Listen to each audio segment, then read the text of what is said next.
Witches. They're said to have possessed diabolical powers and brought desperate destruction to their fellow man. While the belief in witchcraft already spread fear and horror in ancient times, the hunt for the dark sorceresses would finally reach a sad climax in the High Middle Ages. Ultimately, these superstitious people were looking for a scapegoat for devastating waves of disease, bad harvests, and other momentous events. Since the locals didn't know what could be behind such disastrous occurrences, they found that it was best to blame these so-called witches for the turmoil.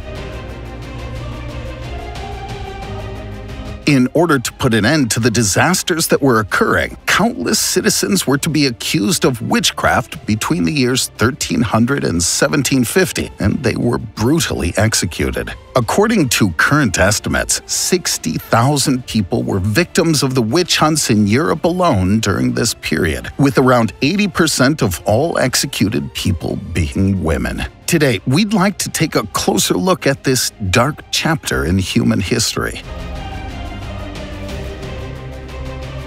Let's take a look at 5 terrifying stories of witchcraft from the Middle Ages. But before we get into it, be sure to hit that like button and ring the notification bell for more videos.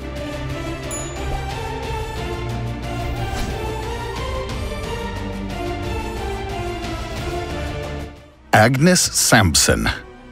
The year is 1590 when the Scottish King James VI and his wife Anna are crossing from Denmark to Scotland. After the royal couple got caught in a heavy storm along the way, the suspicion quickly arose that the lashing storms were not just normal weather phenomena, but rather the work of a diabolical witch. It wasn't long before the first suspect in Denmark was arrested and brutally tortured. When Anna Coldings could no longer withstand the cruel ordeal, she allowed herself to be carried away to a confession, whereby she also mentioned the names of other supposed witches. Ultimately, Anna Coldings was officially sentenced and shortly afterward burned alive. When the Scottish king found out about this witch trial, he decided to put a stop to the supposed sorcery in his homeland as well. There, the investigators finally became aware of a woman named Gillis Duncan, a simple maid who had a reputation among her fellow men for being mysterious and sneaking around at night. Finally, Duncan was also to be arrested and brutally tortured.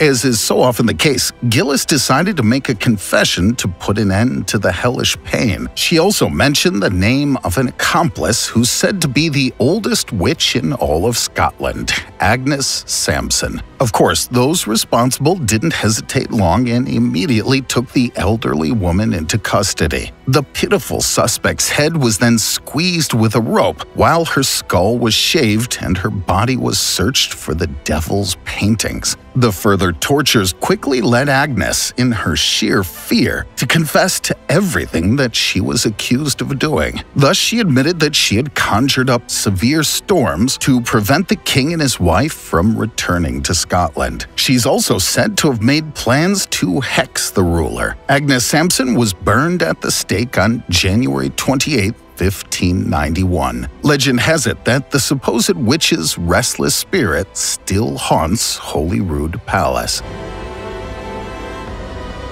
Ursula Southle.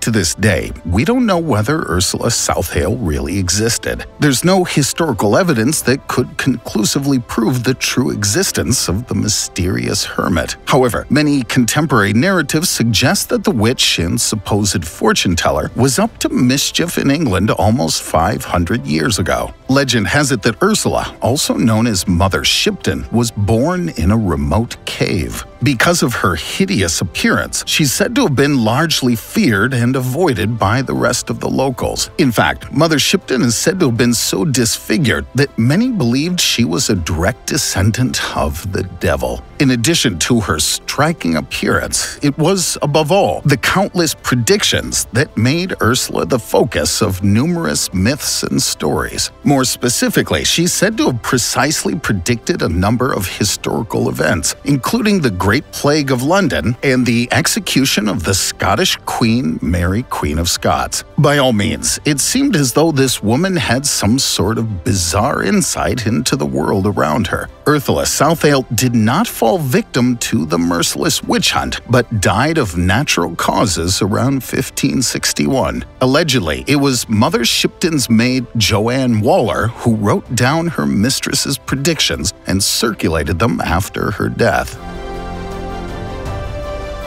The Salem Witch Trials.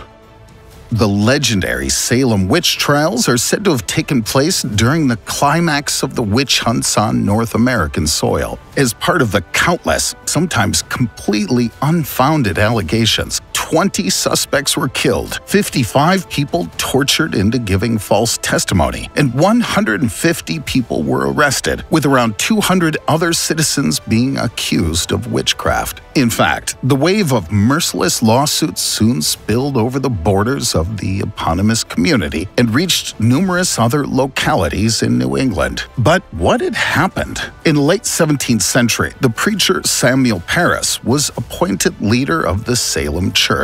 A short time later, his daughter Betty and niece Abigail began behaving in very unusual ways. The girls spoke in strange tongues, crawled around on the floor, and hid away from the public more and more often. A doctor named William Griggs was called to check on the girls and then made a momentous diagnosis. Betty and Abigail were supposedly possessed by the devil. When the girls confirmed this and told stories about how they were controlled by invisible forces, Samuel Parris was seized with sheer panic. From then on, he was convinced that the entire community was threatened by a host of devilish possessions. Betty testified that the devil tried to tempt her, and since the girls succeeded in repelling the attack of Satan, the devil then sent his helpers, the witches, into the city to seek revenge. As a result, it was not long before the names of some of the women who are said to have bewitched the little girls began to appear. Although many suspects were arrested as a result, Parris was still convinced that there were countless other sorceresses in the village community who had to be exposed and rendered harmless. This quickly resulted in a certain regularity of the trials. In detail, the court would meet about once a month. During this time, more and more people were continuously being labeled as witches, even though there was very little evidence to back this up. While those who pled guilty were immediately executed, those who confessed and provided the names of their diabolical accomplices were spared death. Most of the victims were poor, older women, but a clergyman and several others also fell victim to the Salem witch trials. While the convicts were usually hanged, the farmer Giles Corey faced an even more cruel fate. Since he refused to testify, he was crushed with massive stones. When the unsubstantiated trials became bloodier and bloodier, some Boston clergy finally lodged an objection to the primal abuse that had taken hold of the town. At the end of it all, the courts had decided that it would be better for 10 witches to live free in the town than for one more innocent person to be subjected to such cruel punishment. Thus, this spelled the end of the Salem witch trials. Maelyn Matsdaughter.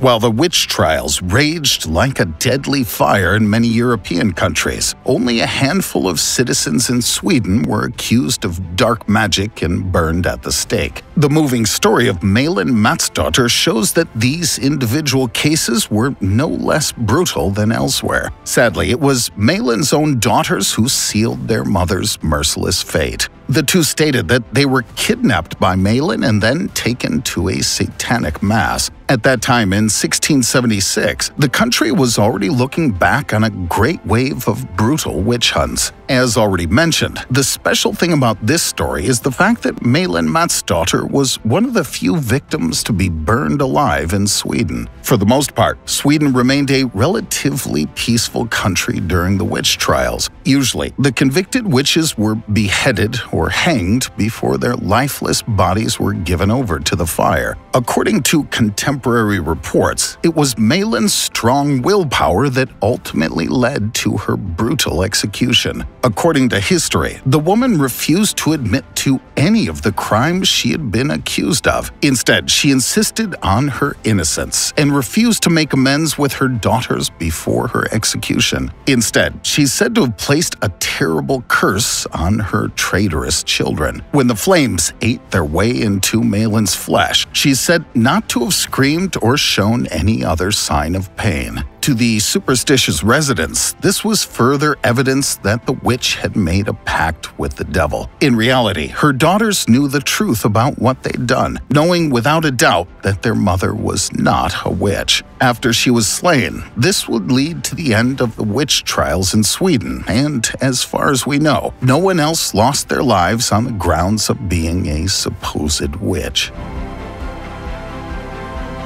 Margot Bien.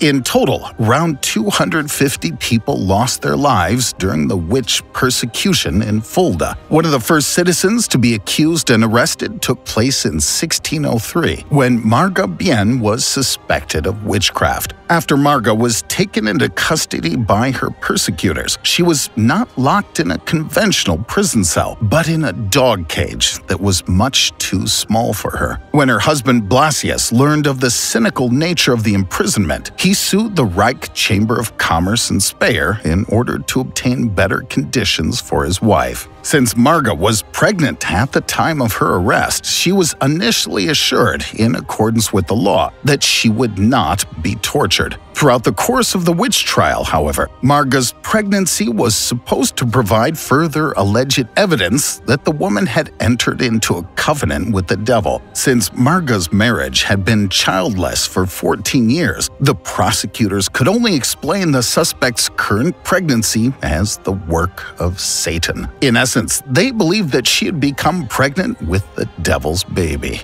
In addition, Margot was accused of poisoning her children from her first marriage, bewitching several people, cursing a farmer's cows, and taking part in the witch's Sabbath. After many weeks in detention, Margot finally confessed under torture to the acts of which she was accused. A little later, she was publicly burned on the court square in Fulda. Her husband had to pay the huge execution costs out of pocket or risk being imprisoned. We can all agree that these days, the idea of a witch trial seems barbaric and ridiculous. However, we have to keep in mind that these were very different times. That's not to say what these people did was morally correct, however. They were merely working with the evidence and knowledge that they had at the time. In more recent years, there have been many theories about what could have led to the first few bouts of the witch trials. There have been several scientists and historians who've suggested that the real purpose behind the witch trials could have been as simple as grain that had been tainted with ergot. When ergot is ingested,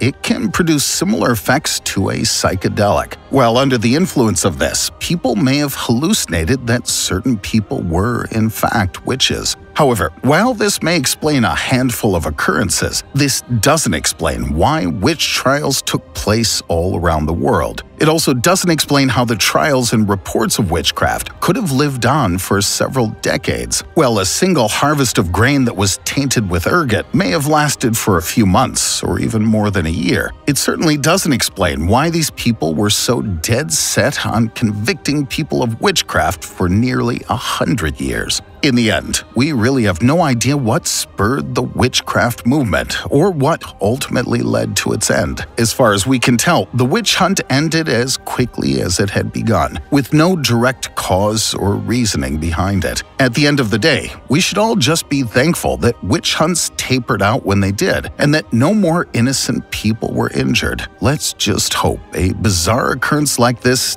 doesn't happen again one day.